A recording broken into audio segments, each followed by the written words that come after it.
आप सबको नमस्ते। मैं विभांशु गैदरिंग कलीसिया की ओर से आप सबका एक बार फिर से स्वागत करता हूं। और आज मैं जो इस सप्ताह गुड फ्राइडे के दिन जो वचन प्रचार हुआ था, मरकुस 15 अध्याय उसका 21 से 41 पद, उसका मैं हिंदी ट्रांसलेशन करने जा रहा हूं। और आज इस गुड फ्राइडे के वचन को प्रचार करने के दौरान मैं कुछ और बातों को यहां से शुरुआत करना चाहूंगा कि हम जो मसीह लोग हैं, हम जो यीशु मसीह पर विश्वास करते हैं, हमारे जीवन का जो केंद्र बिंदु है वो गुड फ्राइडे और मसीह का पुनरुत्थान, इन दो चीजों पर टिका हुआ है। अगर हम गुड फ्राइडे को अपने मसीह जीवन से निकाल दें और मसीह के पुनरुत्थान को अपने जीवन से निकाल दें, तो हमारे लिए एक मसीह होने का कोई आधार नहीं रह जाता। और इसलिए ये हमें जानना बेहद जरूरी है कि 2000 साल पहले जो गुड फ्राइडे की जो शुरुआत हुई थी और उसका प्रभाव आज हमारे जीवन में किस प्रकार से पड़ रहा है। आइए हम अभी हम लोग मरकुस 15 अध्याय उसका 21 से 41 को पूरा हम अध्ययन करने वाले हैं। उसमें से सबसे पहले मैं मरकुस 15 अध्याय उसके 37, 38 और 39 को पढ़ना चाहूंगा। और वहां इस प्रकार से लिखा हुआ है, तब यीशु ने बड़े शब्द से चिल्लाकर प्राण छोड़ दिए और मंदिर का पर्दा ऊपर से नीचे तक फटकर 2 टुकड़ों में हो गया। जो सूबेदार उसके सामने खड़ा था, जब उसे यूं चिल्लाकर प्राण छोड़ते हुए देखा तो उसने कहा, सचमुच यह मनुष्य परमेश्वर का पुत्र था। आइए हम प्रार्थना करें।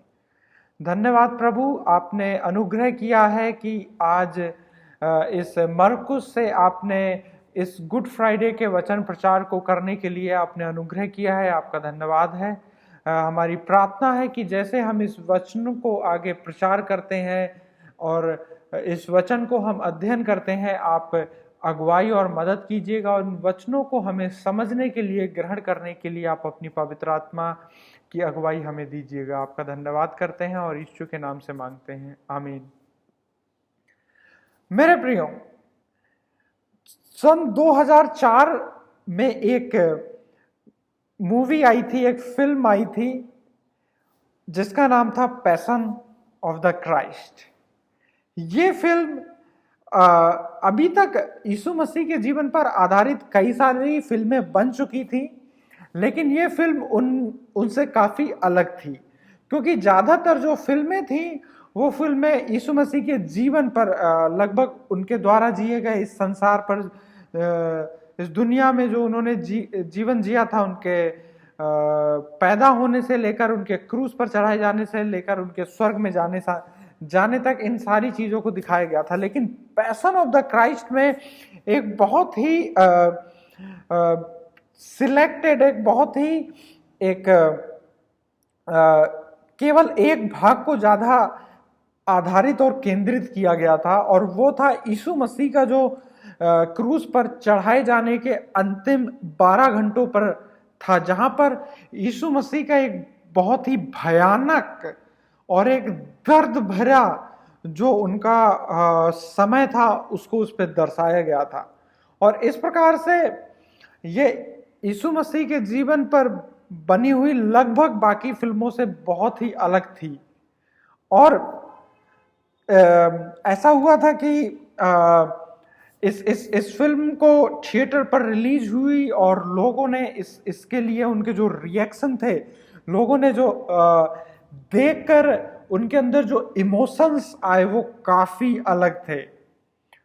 और मैंने भी इस मूवी को देखा, मैंने थिएटर में नहीं देखा था, मैंने घर पे देखा था। और मैंने जीसस क्राइस्ट के, यीशु मसीह के जीवन पर आधारित कई सारी फिल्में देखी थी, लेकिन इस फिल्म को देखने के बाद मेरे अंदर एक अलग प्रकार की भावना, एक अलग प्रकार का इमोशन बना, क्योंकि यीशु मसीह के इतना भयानक कष्ट को जब मैंने देखा, जब उनको कोड़े लगाए गए, उनके कोड़ों का एक एक जो सीन था, जो दृश्य था, उन पर थूका जा रहा था, उनके सिर पर कांटों का ताज जो रखा गया, उनको कीलें ठोकी गई। ये सारी चीजें इतनी बारीक तरीके से दिखाई गई कि उस दर्द को कहीं ना कहीं अंदर से महसूस होने लगा था। वो दर्द, वो पीड़ा अंदर से महसूस होने लगी थी। और शायद इस प्रकार का जब ये थिएटर पे दुनिया के कई लोगों ने देखा, और ज्यादातर लोगों के अंदर इसी प्रकार की समान सेम भावना रही होगी, सेम इमोशंस रहे होंगे। जब उन्होंने इस फिल्म को देखा होगा, उनके अंदर एक खेद, एक दुख महसूस होने लगा होगा यीशु मसीह के बारे में। और वाकई में ये फिल्म देखने के बाद एक बहुत ही डिस्टर्बेंस पैदा हो गया। एक डिस्टर्बेंस मतलब कि यीशु मसीह के ऊपर इतना अन्याय कैसे हो सकता है, उनको इतना कष्ट कैसे दिया जा सकता है। इस चीज को देखकर अंदर एक व्याकुलता पैदा होने लग गई कहीं ना कहीं। और इन सबसे इतर अगर हम गुड फ्राइडे को देखते हैं तो आज भी ज्यादातर चर्चों में, कई सारे चर्चों में, कई सारे मसीह समूह के बीच में यीशु मसीह के उस दर्द को गुड फ्राइडे के दिन याद किया जाता है, उनकी पीड़ा को याद किया जाता है, उनके दुख को याद किया जाता है। लेकिन इन सब को देखते हुए, चाहे वो passion of the Christ movie है, चाहे तो गुड फ्राइडे के दिन जब लोग यीशु मसीह के उस दर्द और दुख को याद करते हैं, ये सारी चीजें बस एक उदासी और दुख तक ही सीमित रह जाती हैं। लोग याद करने के बाद अपने अंदर बस एक उस दुख को महसूस करते हैं और उसको देखकर कई बार वो उदास हो जाते हैं और बस यहीं तक सीमित रह जाते हैं। और इन सारी चीजों को देखकर मैं दो प्रश्न को आपके सामने पूछना चाहूंगा और आप उनको ध्यान करें कि गुड फ्राइडे हमारे लिए किस प्रकार एक अलग प्रभाव डालता है।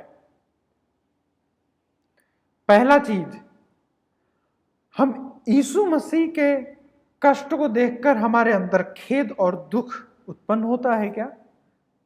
गुड फ्राइडे के दिन जब हम यीशु मसीह के कष्ट को याद करते हैं तो हमारे अंदर क्या दुख और उदासी महसूस होती है क्या?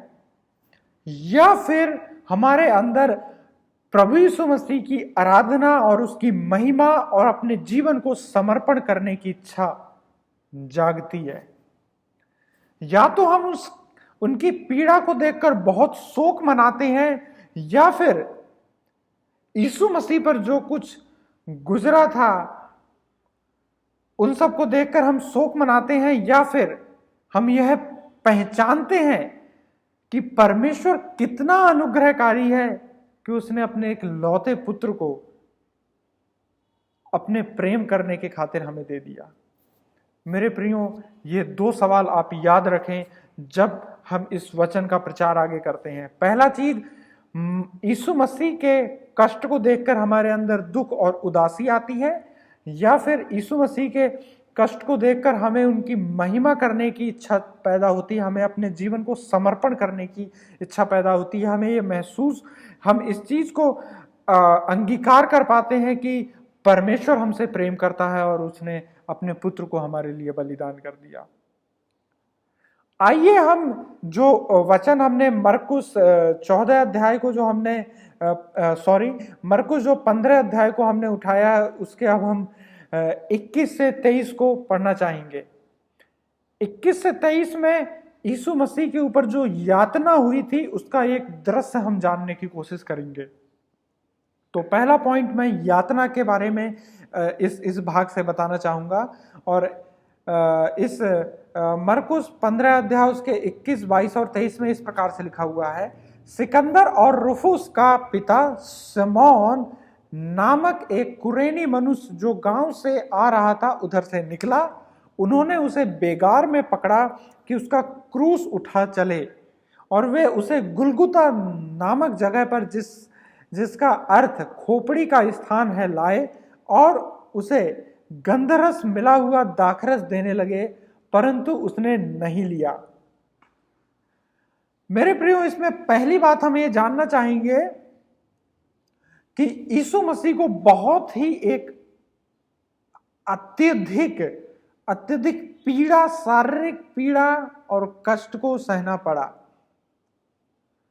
अगर हम 21 पद में देखते हैं तो एक सीरियन नाम के एक व्यक्ति को, कुरेनी नामक एक व्यक्ति को यीशु मसीह का क्रूस उठाने के लिए मजबूर किया गया। क्या आप जानना चाहेंगे कि इसकी आवश्यकता क्यों पड़ी? क्या यीशु मसीह सक्षम नहीं थे उस लकड़ी के क्रूस को उठाने के लिए? अगर आप इससे पिछले दूसरे सुसमाचार की दूसरी पुस्तकों पर और हम देखते हैं कि उनको बहुत ही एक अत्यधिक पीड़ा, शारीरिक कष्ट से गुजरना पड़ा और वाकई में इसकी आवश्यकता इसलिए पड़ी क्योंकि अगर हम पिछले अध्याय में देखते हैं तो उनको पिछली रात से ही काफी कष्ट और काफी प्रताड़ना सहनी पड़ी और उनके सिर पर कांटों का ताज रखा गया और उनको कोड़ों से मारा गया, जिससे कि काफी खून उनका बह गया होगा और इस प्रकार से जब उस लकड़ी के क्रूस को उठाने की उनके अंदर सामर्थ्य नहीं रही होगी। और इसलिए उस व्यक्ति को जिसका नाम कुरेनी, जो एक कुरेनी मनुष्य था, सिमोन था, उसको पकड़ा गया वो क्रूस उठाने के लिए। और इसके अलावा अगर हम 23 पद में देखते हैं तो उन्हें गंधरस मिला हुआ दाखरस दिया गया जब उन्हें प्यास लगी। आई थिंक उन्हें वो प्यास लगी थी, इसका वहाँ जिक्र तो नहीं है, लेकिन कुछ पदों में उस चीज़ का जिक्र है। और उन्हें गंधरस मिला हुआ दाखरस दिया गया, लेकिन यीशु मसीह ने उसका इनकार कर दिया। और जब हम कुछ रिसर्च को देखते हैं तो हमें पता लगता है कि वो गंधरस मिला हुआ एक मिक्सचर था, वो एक प्रकार की एक दवा थी, एक प्रकार का एक नशा था जो दर्द को कम कर देता था, जिससे कि दर्द कम महसूस होता था। और आप जानते हैं कि क्रूस की मृत्यु जैसे किसी व्यक्ति को बंदूक से मार दिया गया और उसकी मृत्यु तुरंत हो जाए, क्रूस पर वो मृत्यु नहीं थी। वो क्रूस पर जो मृत्यु होती है वो बड़ी धीमी धीमी होती है और उससे बहुत अधिक पीड़ा होती है। तो यीशु मसीह ने वो गंधरस मिला हुआ दाखरस पीने से मना कर दिया। उनको क्रूस की मृत्यु दी गई जो धीमे धीमे और बहुत ही पीड़ादायक मृत्यु दी गई। और अगर हम ये देखते हैं तो ज्यादातर क्रूस पर लोगों की मृत्यु ऑक्सीजन की कमी से हो जाती है। लोग थकान महसूस करने लगते हैं क्योंकि लटके रहने के जब वो लगातार क्रूस पर लटके रहते हैं, उनका सारा शरीर का बोझ सीने के ऊपर आ जाता है, जिससे कि जो फेफड़े होते हैं, लंग्स होते हैं, वो दब जाते हैं और जिससे घुटन महसूस होती है और बहुत ही पीड़ा के साथ किसी व्यक्ति की जान निकलती है क्रूस पर। तो बहुत ही यातना का हम दृश्य देखते हैं जब हम इन पदों को पढ़ते हैं। और कई हिस्ट्री में ये लिखा हुआ है कि रोम वहाँ के कई लोग, रोम के लेखक इस चीज को लिखते हैं कि वहाँ के लोग क्रूस की मृत्यु की बहुत ही आलोचना करते थे। वो कहते थे कि किसी भी रोमन नागरिक को ये क्रूस की मृत्यु ना भुगतनी पड़े क्योंकि ये घोर अत्याचार है। फिर भी यीशु मसीह जो कि परमेश्वर के पुत्र हैं, उनको ये कष्ट, शारीरिक कष्ट भुगतना पड़ा और वो इस शारीरिक कष्ट भुगतने के लिए तैयार हुए। हम देखते हैं कितनी यातना यीशु मसीह के ऊपर हुई। इसके बाद अगर हम 24, 25, 26 और 27 में देखते हैं तो हमें यीशु मसीह का तिरस्कार दिखाई देता है। तब उन्होंने उसको क्रूस पर चढ़ाया और उसके कपड़ों पर चिट्ठियां डालकर किस किस को क्या मिले उन्होंने बांट लिया। और एक पहर दिन चढ़ा था तब उन्होंने उसको क्रूस पर चढ़ाया और उसका दोष पत्र निकालकर उसके ऊपर लगा दिया कि यह यहूदियों का राजा है। उन्होंने उसके साथ 2 डाकू, एक उसकी दाहिनी ओर और एक उसकी बाईं ओर क्रूस पर चढ़ाए। अगर हम सन 2000 की बात करें तो सन 2000 में एक बहुत ही प्रचलन चला था, जहां पर लोग बड़ी बड़ी हस्तियां क्रूस को गले पर ब्रेसलेट बनाकर या बहुत अलग अलग तरीकों से क्रूस को इस्तेमाल करते थे। और वाकई में उन सब चीजों का प्रभाव हम सबके ऊपर पड़ा। और एक वक्त ऐसा आया कि मैंने भी क्रूस को गले पर पहनना शुरू किया। लेकिन एक दिन चर्च में जब एक अंकल से मेरी बातचीत हुई तो उन्होंने एक जो प्रश्न मुझसे पूछा वो बहुत ही चुनौतीपूर्ण था। उन्होंने मुझसे पूछा कि क्रूस तुम्हारे लिए एक फैशन की तरह तुम इसको इस्तेमाल कर रहे हो या क्रूस के ऊपर विश्वास भी कर रहे हो। हालांकि आज के ये बहुत ही एक चुनौतीपूर्ण सवाल था मेरे लिए। आज के समय में हम देखते हैं तो क्रूस एक पारंपरिक या एक फैशन के तौर पे इस्तेमाल किया जाता है, लेकिन उस समय पर क्रूस एक बहुत ही अपमान का प्रतीक था। 24 पद में अगर हम देखते हैं तो हमें लगता है कि यीशु मसीह के जो कपड़े थे वो बांट लिए गए आपस में वहां के सैनिकों के द्वारा। और यह वाकई में किसी एक व्यक्ति को बहुत ही नीचा और कमजोर दिखाने जैसी स्थिति थी। और क्रूस का जो मुख्य उद्देश्य था वो ये था कि सार्वजनिक पब्लिक के सामने उस व्यक्ति को शर्मसार करना और एक अपराधी का उदाहरण देना कि अगली बार कोई भी ऐसा काम ना करे। इस प्रकार का तिरस्कार यीशु मसीह के लिए किया गया। 26 और 27 में अगर हम पढ़ते हैं तो यह हमें बताता है कि यीशु पर आरोप लगाया गया, उस पर झूठे आरोप लगाए गए देशद्रोह का, कि वह खुद को राजा बनाना चाह रहा है इस देश का। उसके दोनों तरफ 2 डाकुओं को लटकाया गया और यीशु मसीह की तुलना उन डाकुओं से की गई। मृत्यु दंड का अपराधी उनको ठहराया गया। अब देख सकते हैं कि कितना तिरस्कार यीशु मसीह का यहां पर किया गया। और जो कुछ रहा उसकी अगर हम गंभीरता को महसूस करें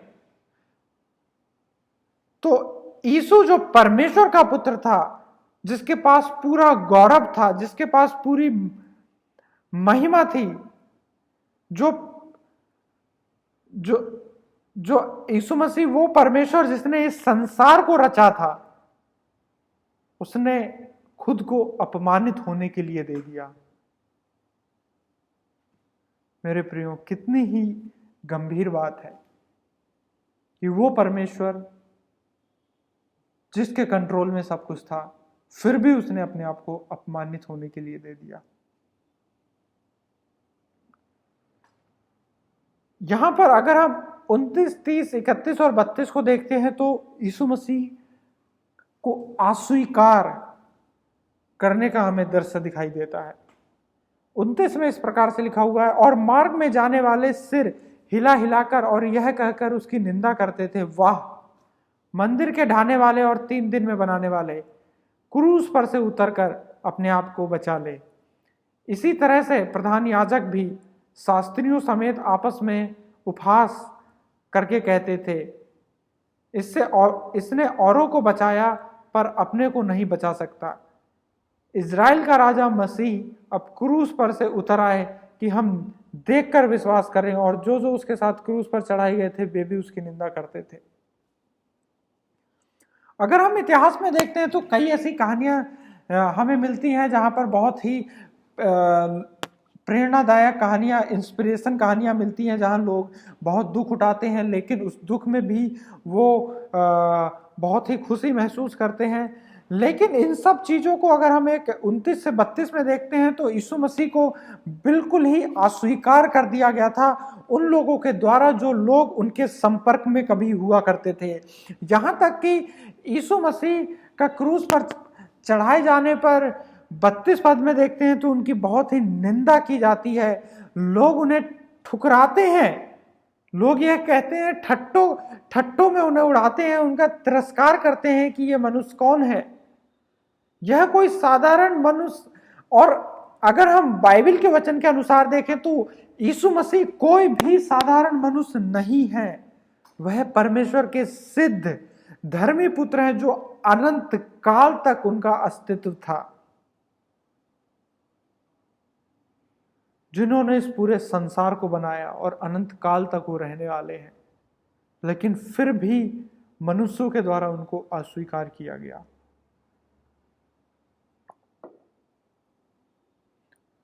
यूहन्ना 1 अध्याय उसके 10 पद को अगर हम देखते हैं तो वहां लिखा हुआ है, वह जगत में था और जगत उसके द्वारा उत्पन्न हुआ और जगत ने उसे नहीं पहचाना। यीशु मसीह का अस्वीकार लोगों ने किया। इसके बारे में जो हम सोचते हैं तो अगर कोई भी यीशु मसीह कोई साधारण व्यक्ति होते तो वो इस चीज को आसानी से कह सकते थे कि ये लोग जिनके लिए मैं अपने बलिदान को दे रहा हूं, जिनके लिए मैं अपने खून को बहा रहा हूं, जिनको छुटकारे के लिए मैंने अपना सब कुछ दे दिया है, ये लोग मुझे अस्वीकार कर रहे हैं। इन लोगों को अगर मेरी परवाह नहीं है तो मैं इनकी परवाह क्यों करूं, ये मेरे बलिदान के बिल्कुल भी लायक नहीं है, वो ऐसा कह सकते थे। ये लोग बिल्कुल भी नष्ट होने के योग्य हैं, ऐसा यीशु मसीह कह सकते थे।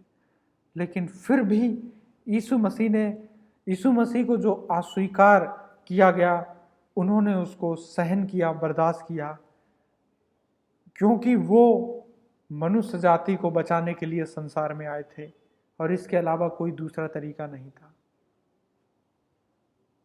मेरे प्रियो, अभी तक हमने 3 बातों को देख चुके हैं, जिनमें से पहली बात थी कि यीशु मसीह को बहुत ही यातना सहनी पड़ी। दूसरी बात, यीशु मसीह का बहुत ही तिरस्कार हुआ। तीसरा, यीशु मसीह को लोगों ने अस्वीकार किया। इसके आगे हम 33 और 34 पद को पढ़ते हैं तो 33 पद में हमें लिखता है, ये लिखा मिलता है, और दोपहर होने पर सारे देश में अंधियारा छा गया और तीसरे पहर तक रहा। तीसरे पहर यीशु ने उन बड़े शब्द से पुकार कर कहा, एलोही एलोही लमा सब्तकनी, जिसका अर्थ है, हे मेरे परमेश्वर, तूने मुझे क्यों छोड़ दिया। यीशु ने क्रूस पर कष्ट सहा, कष्ट का अनुभव किया, शारीरिक कष्ट, अपमान, अस्वीकार, उन्होंने सब कुछ बर्दाश्त कर लिया। लेकिन 33वें पद में हमें कुछ एक अलग चीज दिखाई देती है, जहां पर 3 घंटों के लिए पूरे देश में अंधेरा छा गया।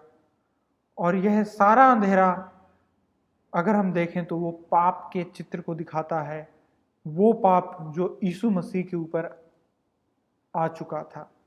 यशायाह 53 अध्याय 6 पद, हम तो सबके सब भेड़ों के समान भटक गए थे, हम में से हर एक ने अपना अपना मार्ग लिया और यहोवा ने हम सभी के अधर्म का बोझ उसी पर लाद दिया। मेरे प्रियो, हमारे सारे झूठ, हमारी सारी व्यभिचार की लालसाएं, इच्छाएं, हमारा सारा लोभ, हमारी सारी ईर्ष्या, हमारी सारी अधीरता, क्रोध, हमारी सारी गाली गलौज, हमारी सारी दुष्टता, जो कुछ भी हम गलत करते हैं, वो यीशु मसीह के ऊपर लाद दिया गया। वो यीशु मसीह जो पाप को जानते भी नहीं थे। दूसरा कुरिन्थियों 5 अध्याय 21 पद, जो पाप से अज्ञात था उसी को उसने हमारे लिए पाप ठहराए कि हम उसमें होकर परमेश्वर की धार्मिकता बन जाए। यीशु मसीह बिल्कुल निर्दोष, निष्कलंक थे, लेकिन हमारे पापों को उन्होंने अपने ऊपर ले लिया।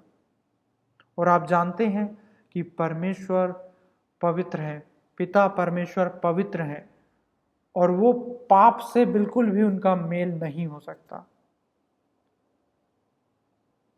और परमेश्वर पिता न्यायी है, और इसलिए पाप को वो बिल्कुल भी नजरअंदाज नहीं कर सकते। और जो हमारा पाप था वो यीशु मसीह के ऊपर आ चुका था, इस वचन में जिस प्रकार से लिखा हुआ है। और परमेश्वर जो पवित्र हैं और न्यायी हैं, परमेश्वर पिता जो पवित्र हैं और न्यायी हैं, उनसे यीशु मसीह का रिश्ता अलग हो गया पाप की वजह से। मेरे प्रियो, ये एक बहुत ही गंभीर समय और बहुत ही एक यातना का समय यीशु मसीह के लिए रहा होगा। यशायाह 53 अध्याय 10 पद। तो भी यहोवा को यही भाया कि उसे कुचले, उसी ने उसको रोगी कर दिया। जब वह अपना प्राण दोष बलि करे तब वह अपना वंश देखने पाएगा और बहुत दिन जीवित रहेगा और उसके हाथ से यहोवा की इच्छा पूरी की जाएगी। प्रियो, यहां पर हम देखते हैं कि 34वें पद में हम देखते हैं कि यीशु मसीह एक बहुत ही करुणा के साथ, बहुत ही कष्ट के साथ बोल रहे हैं, हे मेरे परमेश्वर, हे मेरे परमेश्वर, तूने मुझे क्यों छोड़ दिया। यीशु ने ऐसा क्यों कहा? क्योंकि परमेश्वर पिता और यीशु मसीह का जो रिश्ता, जो उनके बीच की संगति थी, वो अनंत अनंत काल से थी। जब इस सृष्टि की भी रचना नहीं हुई थी, उस समय से उनके बीच में एक संगति थी, एक संबंध था, एक रिश्ता था। और वो किसी भी क्षण कभी भी एक दूसरे से अलग कभी नहीं हुए थे। लेकिन जब पूरे संसार का पाप यीशु मसीह के ऊपर आ गया, जब उड़ेल दिया गया और पिता ने पाप की वजह से उनसे मुंह फेर लिया, वो उनके बीच की संगति, उनके बीच का रिश्ता, वो करीब रिश्ता, घनिष्ठ रिश्ता अलग हो गया, दूर हो गया। यह हमारी समझ के बिल्कुल भी, मेरे प्रियो, बाहर है कि वो कैसा वक्त रहा होगा जहां जो परमेश्वर अपने पुत्र से, पिता परमेश्वर अपने पुत्र से इतना प्रेम करते हैं, उसको कुचलना पड़ गया, उससे मुंह फेरना पड़ गया, उससे अलग होना पड़ गया, उसका साथ छोड़ना पड़ गया। कितना एक कष्टदायक समय रहा होगा। और पता नहीं हम कैसे इस चीज को बयां और समझ सकते हैं, और ये हमारी समझ से बाहर है। लेकिन मेरे प्रियो, इन सब के बीच हम इस चीज को देखें कि यीशु मसीह ने ये सब कुछ हमारे खातिर, ये जो अपने पिता से अलग होने का जो एक कष्ट था, अनुभव था, उस इच्छा को, उस कष्ट को भी सह लिया हमारे खातिर। और यही हमको देखने को मिलता है कि यीशु मसीह ने हमारे लिए अपमान सहा, उनको अस्वीकार किया, उन्हें अलगाव अपने जीवन में देखना पड़ा। लेकिन अगर हम 37 पद में देखते हैं और 38 पद में देखते हैं तो यीशु मसीह की ओर से एक प्रावधान भी हमारे लिए किया गया। और वचन इस प्रकार से लिखा हुआ है, तब यीशु ने बड़े शब्द से चिल्लाकर प्राण छोड़ दिए। और यहाँ 37 और 38 पद में हमें एक विरोधाभास दिखाई देता है, दो अलग चीजें दिखाई देती हैं। एक तरफ परमेश्वर के पुत्र की मृत्यु का वर्णन है और दूसरी तरफ 38 पद में देखते हैं तो एक प्रावधान है, एक नया मार्ग जो हमारे लिए परमेश्वर की उपस्थिति में प्रवेश करने के लिए बना दिया गया। 38 पद में वर्णन है कि वो पर्दा दो भागों में बट गया। वो पर्दा क्या था? वो पर्दा एक मोटी चादर थी और उसका इस्तेमाल होता था मंदिर, जो मंदिर को दो मुख्य भागों में बांटा गया था। मंदिर के एक स्थान को महापवित्र स्थान कहा गया था और एक पवित्र स्थान कहा गया था, और दोनों के बीच में एक मोटी चादर का पर्दा था जो पवित्र और महापवित्र स्थान को अलग करता था। और महायाजक को केवल साल में एक बार उस महापवित्र स्थान में प्रायश्चित का, पश्चाताप का बलिदान चढ़ाने के लिए एक बार बस मौका हुआ करता था। वो महापवित्र स्थान परमेश्वर की उपस्थिति को दर्शाता था। उस महापवित्र स्थान के बीच में जो जो पर्दा था वो यीशु मसीह की मृत्यु के बाद फट गया। इससे हमें क्या संकेत मिलता है? इससे यह संकेत मिलता है कि यीशु मसीह ने हमारे पापों का भुगतान कर दिया। यीशु मसीह ने हमारे पापों की कीमत को चुका दिया। हमारे किए गए उन तमाम अधर्म के कामों की कीमत उन्होंने चुका दी और उस पवित्र स्थान पर, महापवित्र स्थान पर जाने के लिए हमारे लिए द्वार खोल दिया। हम परमेश्वर के करीब कभी भी नहीं जा सकते थे हमारे जीवन में पाप को लेकर, लेकिन यीशु मसीह ने उस मार्ग को अपने ऊपर, मनुष्य जाति के पाप को लेकर उस मार्ग को हमारे लिए खोल दिया। वो हमारे लिए अपमानित हुए, उन्होंने हमारे लिए उस शर्मिंदगी को भी सह लिया कि हम परमेश्वर की उपस्थिति में जा सकें। और इसलिए इब्रानियों की पुस्तक में हमारे लिए लिखा गया है कि परमेश्वर के पास हमें कैसे जाना चाहिए। परमेश्वर के पास हमें बड़े साहस, आत्मविश्वास और पूर्ण आश्वासन के साथ जाना चाहिए। और ये परमेश्वर की ओर से यीशु मसीह के द्वारा हमारे लिए प्रावधान किया गया। मैं आपसे एक प्रश्न पूछना चाहता हूं। जब आप प्रतिदिन परमेश्वर के बारे में सोचते हैं तो आपके दिमाग में कैसे विचार आते हैं? हो सकता है कि आप इस चीज से डरते हो कि मैं परमेश्वर के पास कैसे जाऊं, परमेश्वर तो पवित्र है, वो मुझे दंड देंगे, मैं अपने पापों की वजह से बहुत ही शर्मिंदा हूं, लज्जित हूं, मैं परमेश्वर के सामने नहीं जा सकता, वो मुझे अस्वीकार नहीं करेंगे। मेरे प्रियो, इस गुड फ्राइडे में हम आपको परमेश्वर के वचन के द्वारा इस बात की खुशखबरी देना चाहते हैं कि यीशु मसीह ने आपके लिए उस मार्ग को खोल दिया है, उस सिद्ध जीवन के मार्ग को खोल दिया है। अब मृत्यु ना रहा, अब हमारे लिए पापों की सजा नहीं रही, क्योंकि यीशु मसीह के बलिदान के द्वारा हमारे पास वो साहस है, वो आत्मविश्वास है, पूर्ण आश्वासन है कि हम उस स्वर्गीय पिता के पास जा सकते हैं। और अंतिम बात को हम अंगीकार को हम देखेंगे 39 पद में। वचन इस प्रकार से लिखा हुआ है, जो सूबेदार उसके सामने खड़ा था, जब उसे यूं चिल्लाकर प्राण छोड़ते हुए देखा तो उसने कहा, सचमुच यह मनुष्य परमेश्वर का पुत्र था। प्रियो, वो जो सूबेदार था वो कोई मसीह व्यक्ति, वो यीशु मसीह के चेले में से या उनमें से जानने वाला व्यक्ति नहीं था। वो अन्य जाति था, यहां तक कि वो एक यहूदी व्यक्ति भी नहीं था। वो हो सकता है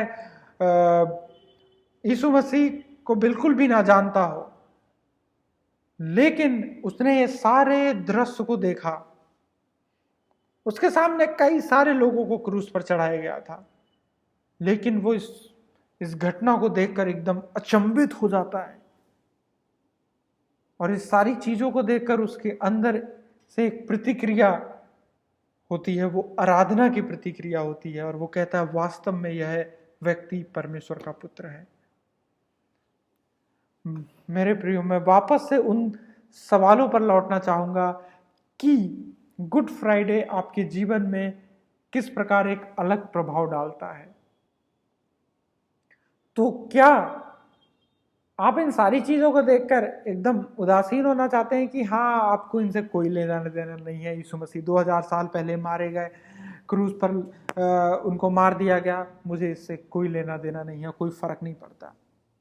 या फिर आप इन सारे यीशु मसीह के कष्ट को देखकर अपने अंदर बहुत ही दुख को महसूस करते हैं, बहुत ही खेद को महसूस करते हैं, बहुत ही अफसोस को महसूस करते हैं। या फिर आप इन सारी चीजों को जानकर आपके अंदर परमेश्वर को आभार देने की इच्छा होती है, आराधना देने की इच्छा होती है, आपको महसूस होता है ये वो परमेश्वर है जिसने मेरे लिए अपने प्राणों को दे दिया, मेरे लिए अपने लहू को क्रूस पर बहा दिया। प्रियो, चर्च में हमारे एक भाई जिनसन है जो एक घटना को जो उनके ऑफिस में घटी थी उनके साथ उसका जिक्र करते हैं। वो बताते हैं कि एक बार उनके ऑफिस में 2 बार करीब करीब उनके ऑफिस में ऐसी घटनाएं घट चुकी, और खासकर की पहली बार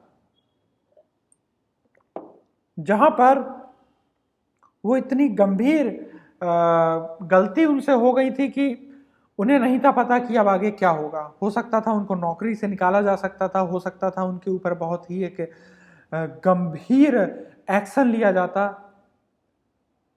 और वो सारी घटना जब उनके बॉस को, उनके मैनेजर को पता चली, तो उनके मैनेजर ने, जानते हो क्या कहा? उनके मैनेजर ने कहा, मैं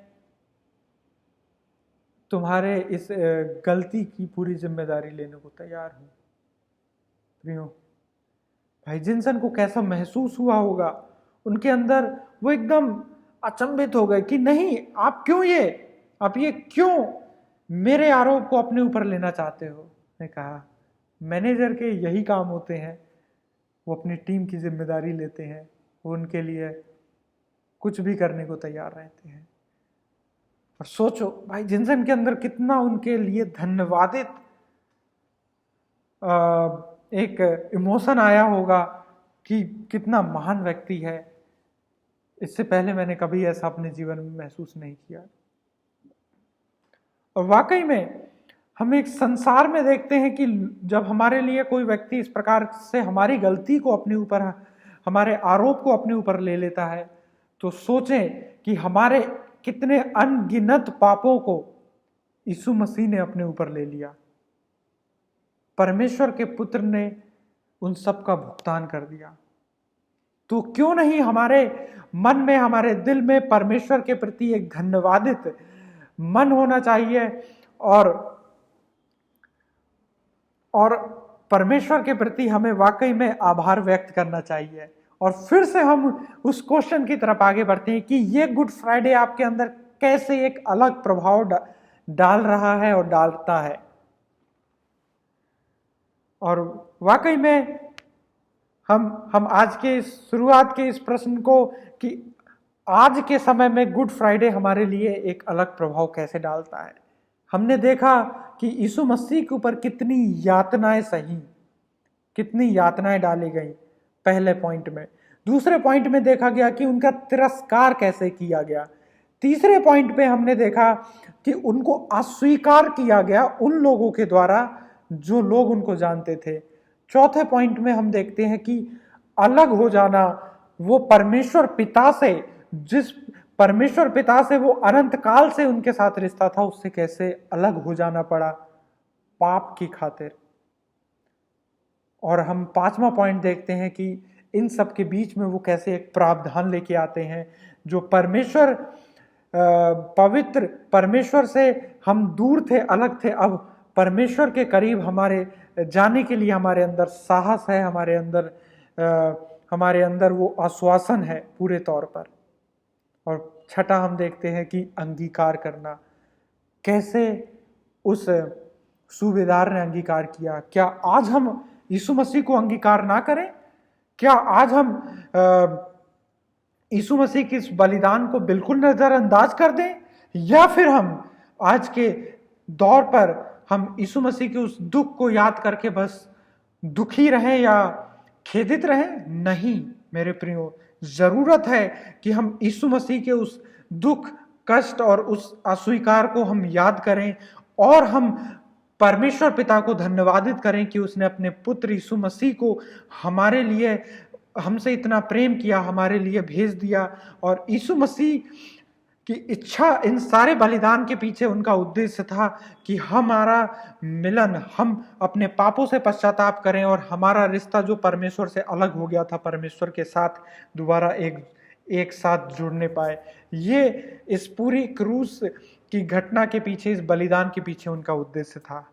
तो मेरे प्रियो, हम इस पश्चाताप में अपने पापों को अंगीकार करें, उनका पश्चाताप करें और मन फिराव की ओर आगे बढ़ें, और यीशु मसीह के बलिदान को हम अपने जीवन में सेलिब्रेट करें कि उन्होंने हमारे लिए वो मार्ग खोल दिया, जो मार्ग हमारे लिए कभी भी संभव नहीं था। आइए हम प्रार्थना करें। धन्यवाद पिता, हम आपका धन्यवाद करते हैं जो आपने आज गुड फ्राइडे के दिन इस वचन को हमें जानने के लिए आपने अनुग्रह किया कि किस प्रकार से आपने हमारे लिए तिरस्कार सहा, हमारे लिए यातनाएं सही, हमारे लिए अस्वीकार किए गए, किस प्रकार से आप अपने पिता से अलग हो गए, लेकिन इन सब के बीच में आपने हमारे लिए प्रावधान किया कि हम पिता के पास पहुंच सकते हैं और आप हमें अंगीकार करने के लिए प्रेरित करते हैं। हमारी प्रार्थना है कि हम इस गुड फ्राइडे को का एक अलग प्रभाव अपने अंदर महसूस करें जो वाकई में आपका उद्देश्य हमारे लिए है। आपका धन्यवाद करते हैं। आप अपनी पवित्र आत्मा के द्वारा हमारी अगुवाई करें और प्रभु यीशु मसीह के नाम से मांगते हैं, आमीन। प्रभु आपको बहुत ही आशीष दें। धन्यवाद।